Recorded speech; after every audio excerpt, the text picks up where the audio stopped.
오늘 본문 말씀을 가지고 성공의 DNA라는 제목으로 여러분들과 잠시 말씀을 나누고자 합니다. 아주 오래전에 베스트셀러가 되었던 책이 있죠. 스티븐 코비의 성공하는 7가지 습관이라는 책이 있습니다. 아마 한 번쯤은 여러분들이 다 들어보셨을 거고 그 책을 읽어보신 분도 계실 것인데 성공하는 7가지 습관이라는 책을 잠깐 소개하면 첫 번째는 뭐냐면 자신의 삶을 주도하라는 거예요.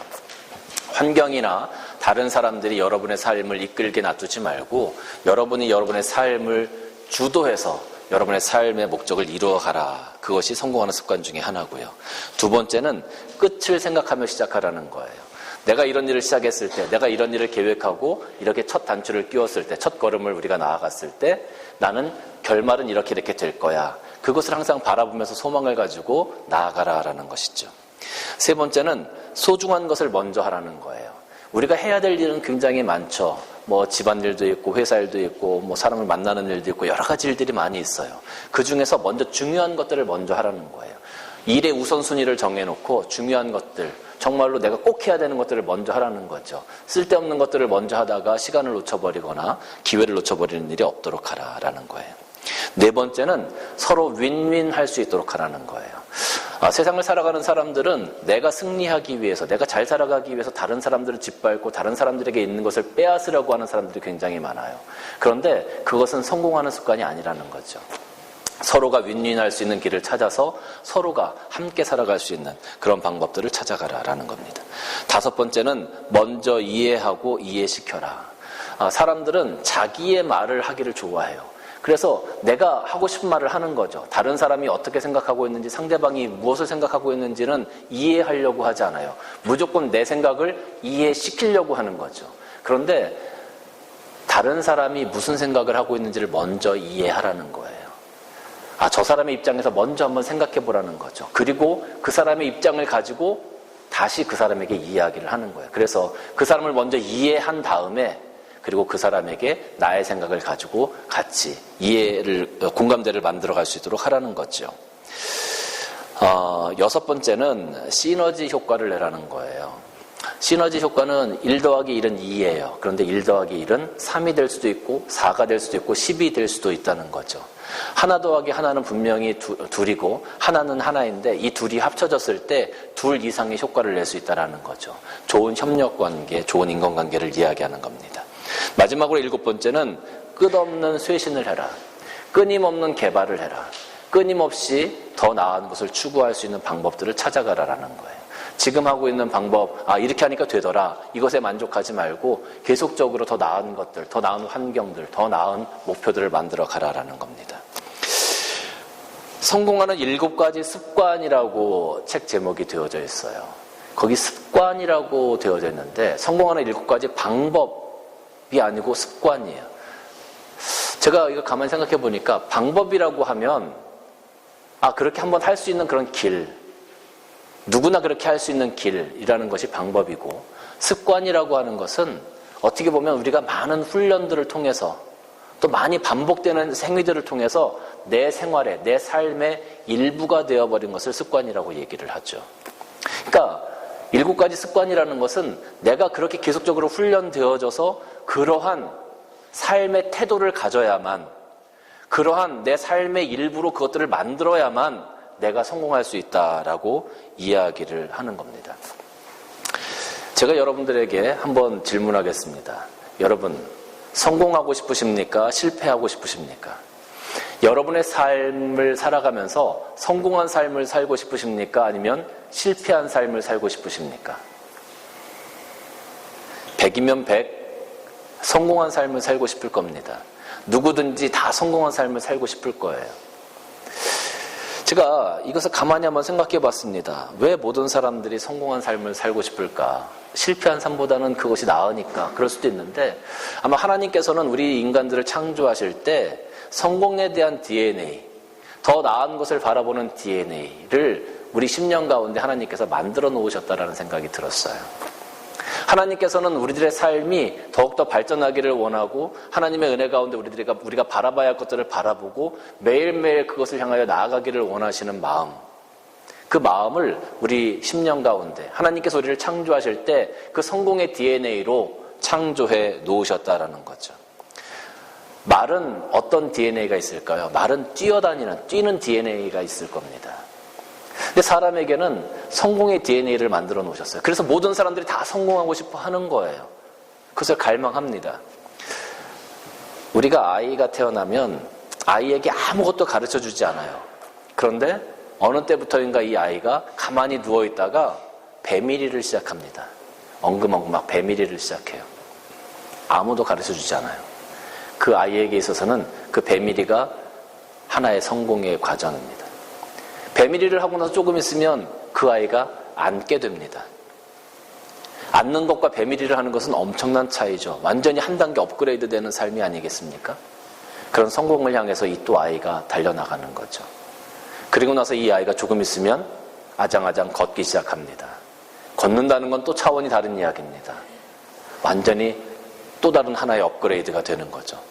이렇게 성공의 맛을 보아갑니다. 그리고 그 삶이 점점 성공을 향해서 달려나가는 것처럼 보여집니다. 그런데 여러분, 그 아기가 걷기까지 항상 좋은 일들만 있을까요? 그렇지 않습니다. 이 아이가 걷기까지 약 2,000번 정도, 3,000번 정도를 아이가 실패를 맛봐야 되는, 3,000번 정도를 일어섰다 주저앉고 걸어가다 넘어지고 뒤로 넘어져가지고 머리도 아프고 방바닥에 머리를 박기도 하고, 이런 실패와 좌절을 이 아이가 걷기까지 할 때까지 약 3,000번 정도를 실패를 해야 된다는 거예요. 이거를 날수로 계산하면 하루에 한 20번 정도 실패를 맛본다는 거예요. 걸을 때까지 아이가 매일 20번의 실패, 매일 반복되어지는 20번의 실패를 이겨내고 걷게 되는 거예요. 하나님께서 처음에 우리를 창조하시고 이 땅에 보내셨을 때 그 마음 가운데 있는 그 성공의 DNA는 완전히 너무나 강력합니다. 우리들의 본성은 너무나 강력해요. 그래서 내가 걸어야 되겠다, 내가 일어서야 되겠다라는 그것에 모든 것들이 집중되어집니다. 그리고 그 본능대로 그 아이는 행하게 되는 겁니다. 성공의 DNA가 이끄는 대로 그 아이는 배밀이를 하고 앉게 되어지고 걷게 되어지는 거예요. 우리가 가만히 생각해 보면, 이런 어린아이도 이런 본성을 따라서 하나님께서 창조해 놓으신 그 성공의 DNA를 따라서 이렇게 한 단계 업그레이드 되어져가는 삶을 살아가는데, 우리가 나이가 들고 더 많은 지식이 있고 더 많은 힘이 있으면 우리는 얼마나 멋진 성공의 DNA를 활용하면서 멋진 삶을 살아갈 수 있을까? 우리 그렇게 생각할 수 있잖아요. 근데 참 이상한 것은 우리가 신체가 강해지고 나이가 들고 많은 경험을 하면 할수록 우리가 바라봐야 되는 것은, 우리가 활용해야 되는 것은 분명히 성공의 DNA인데 어느덧 우리는 그냥 그 자리에 안주하는 법을 배우게 되어져요. 어느덧 우리는 그냥 내가 꽉 잡고 가야 될 그것을 놓아버리는 데 익숙해지는 삶에 적응되어진다는 것이죠. 나는 이것을 꼭 해야 되는 건 줄 알았는데 가만히 생각해보니까 그걸 하지 않아도 그냥 살아가는데 문제가 없는 거예요. 나는 이것을 바라보고 최선을 다해서 달려나가야 되는 줄로 알았는데 그냥 그것을 놓아버려도 오히려 놓아버리니까 더 편해. 오히려 그것을 시도하지 않는 것이 내가 더 편해. 그런 삶에 점점 익숙해지게 되어지는 거죠. 그러다 보면 실패의 DNA가 내 삶 가운데 점점 자라나게 되어집니다. 성공의 DNA는 점점 병들고 점점 잠자게 되어지죠. 시간이 지나면서 도전보다는 안주하는 것에 더 편안함을 느껴버리는 그런 삶을 살아가게 되어집니다. 여러분, 아기 때는 사실 겁이 없어요. 뭐든지 시도를 해요. 그것이 위험한 것이든 뭐든지 간에 시도를 하려고 해요. 그게 아기들의 특성이었어요. 그게 하나님께서 주신 그 본성이 가장 강할 때 우리 인간들의 모습이었어요. 만약에 여러분 운동하는 거 좋습니까? 뭐 운동하는 거 좋아하시는 분도 계시지만 매일매일 시간을 정해놓고 집에 가서 운동을 하든지 아니면 집에 가서 운동을 하든지 운동을 하는 시간을 정해놔요. 매일매일 운동을 합니다. 여러분 그 운동을 꾸준하게 몇십 년씩 뭐 몇 년씩 지켜나가시는 분이 과연 몇 명이나 될까요? 힘들잖아요. 그러니까 운동을 해야 된다는 건 알아요. 우리의 삶 가운데 내 10년 가운데는 성공의 DNA가 나 운동해야 돼. 그래야 더 나아져라는 걸 분명히 얘기해요. 그런데 운동하는 것보다는 우리는 실패의 DNA가 얘기하는 야 오늘은 쉬어. 오늘은 좀 편안하게 쉬어. 힘들잖아. 그냥 잠깐 놔. 라고 얘기하는 그 실패의 DNA의 목소리에 더 귀 기울이게 되어지죠. 그 유혹이 너무 강력하죠. 너무 달죠, 우리들에게. 그래서 우리는 그냥 놓아버립니다. 만약에 공부하는 학생이 공부하는 것이 힘들어. 공부해야 되는 건 알아. 그런데 공부하는 게 힘드니까 공부를 하지 않아요. 그럼 문제가 되겠죠. 어떤 인디언 마을에 백인 장사꾼이 찾아왔습니다. 백인 장사꾼이 그 인디언 마을에 며칠 머물다가 돌아갔습니다. 그런데 그 백인이 돌아간 다음에 이상하게 인디언들이 아프기 시작하는 거예요. 아마 그 백인이 가지고 있었던 감기 바이러스가 퍼졌던 것 같아요. 사람들이 기침을 하고 심지어는 면역성이 전혀 없었던 그 인디언들 중에 몇은 그만 죽고 말았습니다. 도저히 안 되겠다 싶어서 그 인디언 마을에 있는 사람들이 모여서 회의를 했어요. 그리고 약을 구하러 그 중에 한 사람을 보내기로 했습니다. 이 사람이 말을 타고 막 며칠을 걸려서 옆마을로 가서 그 약을 구하게 되었습니다. 그런데 돌아오려고 하니까 너무 강한 폭풍우가 몰아치기 시작하는 거예요. 정말 태풍처럼 막 바람도 불고 비도 많이 오고 도저히 앞을 나아갈 수 없는 그런 상황이 되었어요. 고민이 되는 거예요. 내가 여기서 며칠 머물러야 될지 아니면 이 약을 들고 나를 기다리고 있는 그 마을로 돌아가야 될지 고민이 되는 거예요. 그래도 자기를 기다리고 있는 친구들을 생각하고 가족들을 생각하면서 그 폭풍우를 뚫고 나아가기로 했습니다. 나아가기로 해서 막 말을 몰고 나아가는데 도저히 갈 수 없는 그런 상황들이 되는 거예요. 산사태도 나고 물도 범람하고 도저히 길도 다 사라져버리고 갈 수 없는 상황이 되어진 거예요. 또 겨울이니 또 그 날이 추우니 얼마나 그 몸이 아팠겠습니까?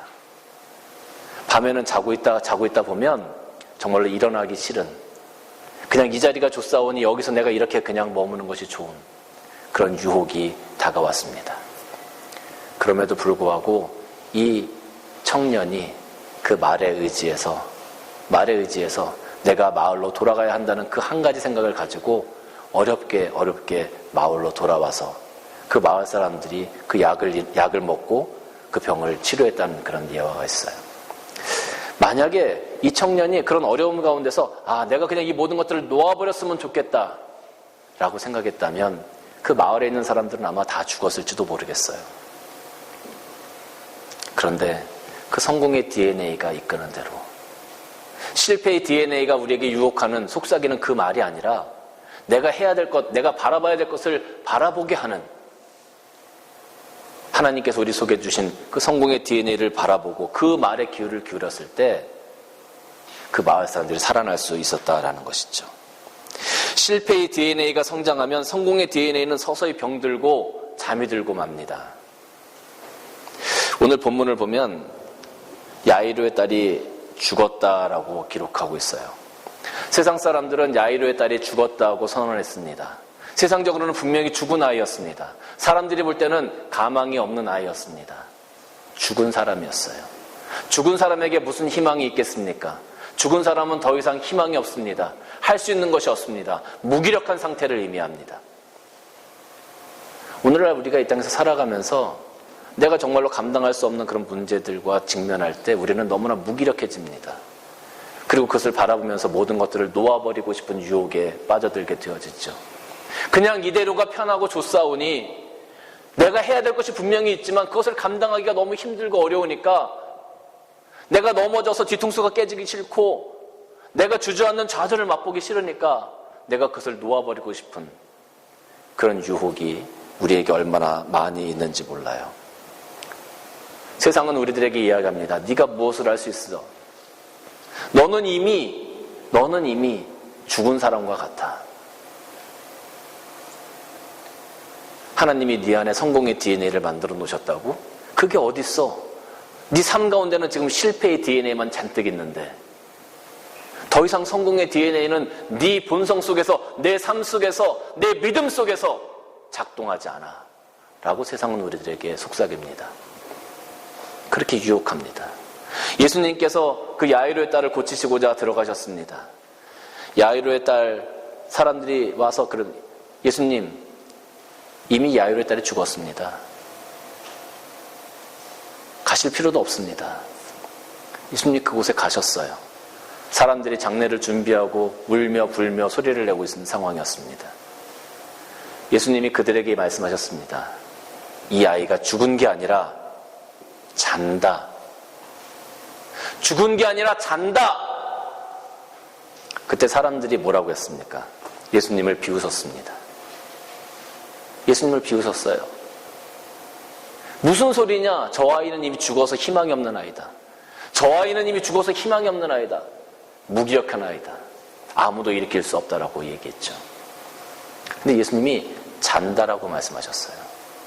아까도 제가 여러분들에게 말씀드렸죠. 죽은 상태는요, 정말 무기력하고 아무 희망이 없는 상태예요. 그런데 잔다는 것은 무슨 의미입니까? 잔다는 것은 내일 아침이 있다는 의미예요. 지금은 우리가 잠들어서 아무것도 할 수 없고 죽은 사람처럼 보이지만 내가 눈을 뜨면 또 다른 태양이 떠오르는 그 아침이 우리를 기다리고 있다는 의미예요. 예수님께서 그 죽은 아이를 바라보면서 이 아이가 죽은 것이 아니라 잔다라고 표현하셨어요. 이 아이에게는 아직 희망이 있다. 이 아이는 일어설 수 있다.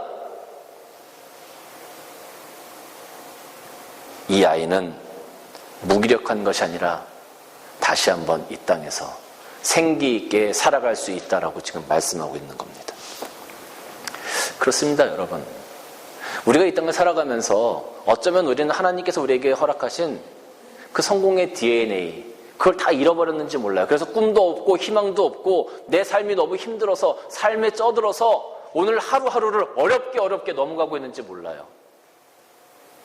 어쩌면 부부관계에 있어서, 어쩌면 내가 일을 하는 관계에 있어서, 어쩌면 내가 살아가고 있는 환경에 있어서, 어쩌면 교회에 있어서, 신앙적인 부분에 있어서 그런 문제들이 생겨져서 정말로 내가 죽은 사람처럼, 이 죽은 아이처럼 그런 모습으로 오늘 하루를 살아가고 있는지 몰라요. 근데 예수님께서 오늘 말씀하시잖아요. 세상은 그런 우리를 향하여 너는 이미 죽었어 라고 사형 선고를 내려요. 죽음의 선고를 내려요. 그런데 예수님 말씀하시잖아요. 아니야. 너희들 죽은 거 아니야. 너희들 잠시 자는 거야. 이제 내가 너희를 깨울 거야. 예수님께서 야이로의 딸에게 다가가셨습니다. 그리고 손을 내밀어서 그 손을 붙잡고 달리다금 아이야 일어나라 라고 말씀하셨어요. 아이야 일어나라 라고 말씀하셨어요. 그때 우리를 얽매이고 있었던 세상의 유혹들, 우리를 얽매이고 있었던 세상의 실패의 DNA들이 깨어지기 시작했습니다. 풀려지기 시작했습니다. 그리고 하나님께서 우리를 창조하실 때 하나님께서 우리 본성 가운데 남겨놓으신 그 성공의 DNA가 다시 작동하기 시작했어요. 그리고 이 아이가 눈을 뜨고 바라봐야 할 것을 바라보게 되었죠. 이 아이가 천국의 소망을 다시 한번 바라보게 되었죠. 이 아이가 예수 그리스도의 십자가의 보혈의 능력으로 말미암아 다시 한번 하나님께서 기뻐하시는 삶을 살아가게 되었죠. 죽음에서 놓여서, 실패에서 놓여서 하나님께서 주시는 그 기쁜 성공의 삶, 은혜의 삶을 다시 한번 살아가게 되었죠. 예수님의 능력이 바로 그런 겁니다. 예수님은 바로 그런 분입니다. 패배의 DNA에 익숙해져 있는 우리의 본성을 다시 깨워주시는 분이 바로 예수님이시라는 거예요. 하나님이 창조하신 그 성공의 DNA가 다시 눈에 띄게 하여서 우리로 하여금 다시 한번 시도하게 하고 다시 한번 한 걸음을 내딛게 하고 다시 한번 열심을 낼 수 있게 하시는 분이 바로 예수님이라는 거예요. 그 예수님이 오늘 여러분들을 향하여 손을 내밀고 이렇게 말씀하시는 거예요. 아이야 일어나라. 아이야 일어나라. 너는 죽은 게 아니야. 내 삶은 실패한 게 아니야. 세상 사람들은 너희를 향하여 실패한 삶이라고 하고 네가 무엇을 할 수 있느냐고 얘기를 해. 그러나 너는 실패한 게 아니야. 내가 지금 내 손을 붙잡고 있지 않니? 지금 주님께서 우리들의 손을 붙들고 그렇게 말씀하고 계시잖아요. 성공의 DNA가 다시 작동하면 우리 앞에 있는 고난은, 우리 앞에 있는 문제는, 우리 앞에 있는 낙심은 더 이상 우리를 괴롭히는 존재가 될 수 없습니다. 밤이 되어지면 꽃들이 이렇게 오므라들어요. 그래서 그 꽃들이 정말로 죽은 것처럼 조용하게 그 밤을 지내요. 그런데 그 다음날 태양이 떠오르면 이 꽃들이 다 기재기를 펴고 일어납니다. 그 낮이 되면 얼마나 크고 탐스러운 꽃이 다시 피게 되어지는지 몰라요.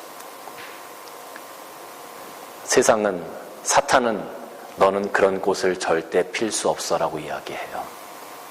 그런데 예수님은 아니야. 너희들 잠깐 자는 거야. 잠깐 쉬는 거야. 내가 너를 다시 깨울 거야. 라고 지금 그렇게 우리에게 말씀하고 있습니다. 성공의 DNA가 다시 한번 작동하게 되어지면, 예수 그리스도의 은혜로 다시 한번 부활하게 되어지면 우리는 하나님만 바라보고 달려나아가는 목표가 생겨집니다. 하나님 나라에 소망을 두게 되어집니다. 내가 주저앉을 것, 내가 넘어져서 머리가 깨지는 것, 그거 두려워하지 않는 어린아이처럼 하나님께서 만드신 그 본성대로, 하나님이 이끄시는 대로 내가 아멘하고 달려나갈 수 있게 되어진다는 거죠. 그것을 위해서 지금 예수님이 여러분의 손을 붙잡고 계시는 거예요. 예배하는 자리가 즐겁고 예수님과 동행하는 삶이 행복한 삶이 되어집니다. 그것이 하나님께서 우리 안에 성공의 DNA를 넣어놓으신 이유예요. 하나님께서 원하시는 저 천국을 바라보면서 오늘도 우리 그리스도인들이 삶이 성공이라는 것이 무엇이겠습니까? 여러분, 제가 참 한 가지 재밌는 사실을 이렇게 보게 되는데요. 만약에 청춘 남녀가 결혼을 해요.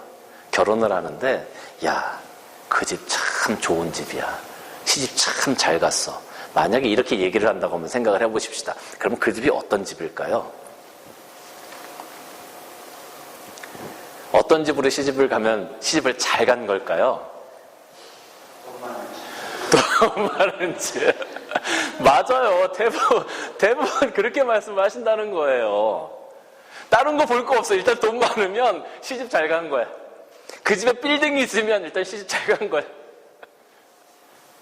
남자가 아무리 좋고 아무리 성실하고 정말로 그 신부를 아무리 사랑을 해주고 그래도 그 남자가 경제적인 능력이 조금 부족해. 그러면 시집을 잘 갔다고 그렇게 얘기하시는 분들 잘 못 들어본 것 같아. 왜 그런지 모르겠어요. 장가를 가는 것도 마찬가지죠. 야, 걔 장가 진짜 잘 갔어. 왜 진짜 잘 갔어요? 그렇지, 신부집이 돈이 많으니까 장가 잘 간 거야. 걔 이제 앞날 걱정 없어, 이제 걔는.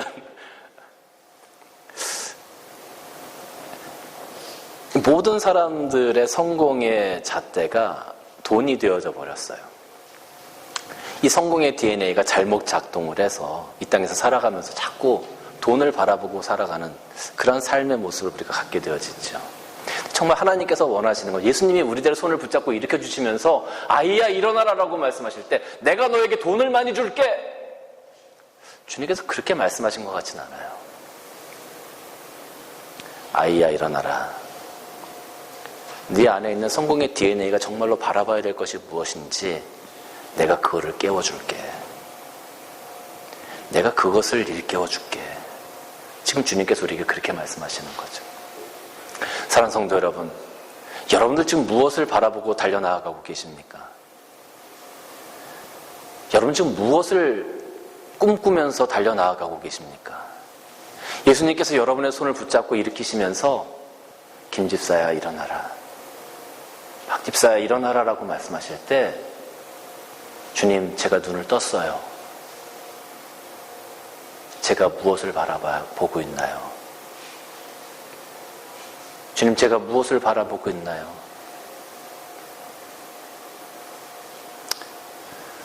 사랑하는 성도 여러분, 무엇을 바라보고 계십니까? 주님께서 여러분들을 깨우실 때, 잠자고 있는 여러분들의 영혼을 깨우실 때 무엇을 바라보고 계시나요? 주님 한 분만으로, 주님을 바라보고 있는 그 주님의 얼굴 한 분만으로 우리가 만족할 수 있다면 아마 그것이 가장 성공한 우리 그리스도인들의 모습이 아닐까 싶습니다. 예수님이 우리를 깨우셨는데, 예수님 얼굴 좀 잠깐 치워주세요. 저쪽에 있는 게 더 좋은 것 같아요. 우리 그렇게 살아가지 맙시다. 주님의 얼굴을 바라보면서, 눈을 뜨고 주님의 얼굴을 바라보면서, 주님, 제가 가장 만나고 싶었던 얼굴이에요. 제가 가장 보고 싶었던 얼굴이에요. 그렇게 고백할 수 있는 여러분들이 다 되어주시기를 바랍니다. 요한 3서 1장 2절 말씀 보면, 사랑하는 자여, 내 영혼이 잘됨 같이 내가 범사에 잘되고 강건하기를 간구한다. 내가 주님을 사랑하는 그 모습 가운데 하나님께서 주시는 이 땅의 축복도 따라오는 겁니다.